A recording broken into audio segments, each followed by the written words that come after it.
Hola, ¿qué tal? Soy Naomi Zoe y hoy les traeré un episodio en donde hablaré acerca de una etapa súper interesante de la literatura hispanoamericana, el paso del rococó al neoclasismo, una transición que marcó la forma de escribir y de pensar en el siglo XVIII.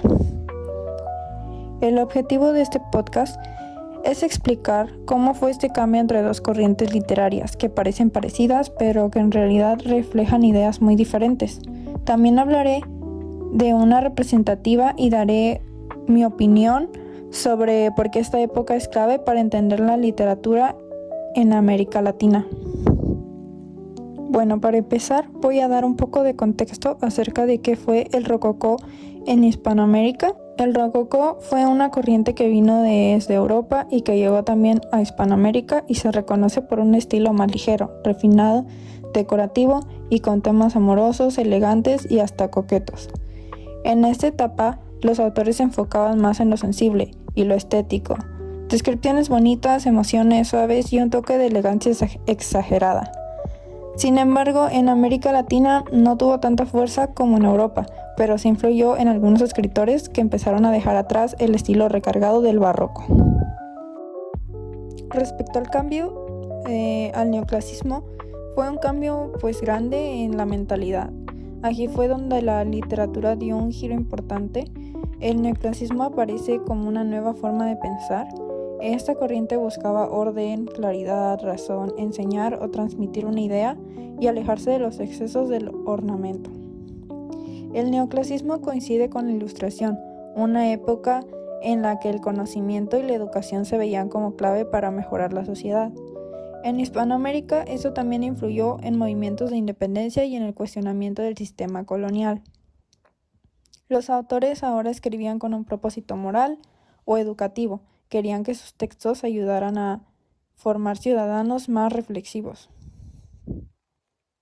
Voy a dar una obra representativa del cambio hacia el neoclasismo, que es la poesía de José Joaquín Fernández de Lizardi, especialmente fue su obra más famosa, que fue El Periquillo Sarniento.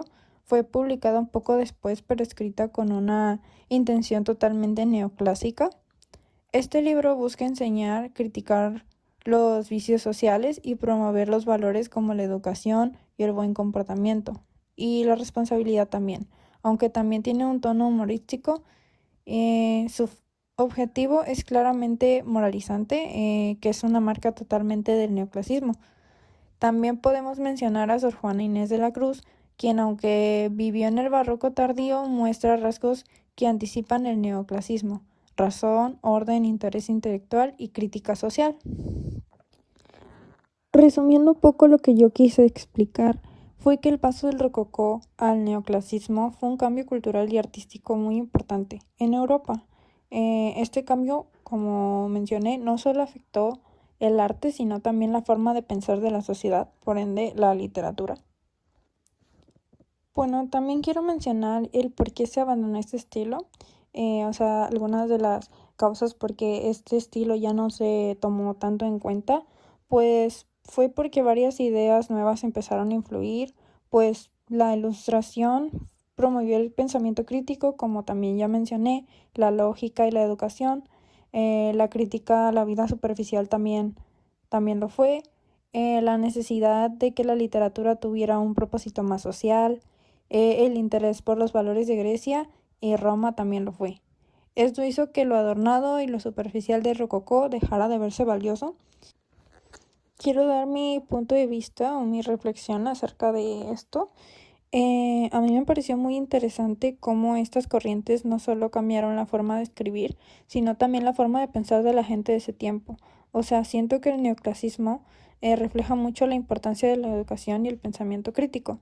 Y también dejó de verse bonita la idea de todo lo decorado y empezó a tomarse más en cuenta lo de material para la educación. Esto influyó en diferentes países y fue algo que verdaderamente cambió la literatura. Y, me parece muy, muy interesante el cómo la gente cambió su manera de pensar así tan drásticamente.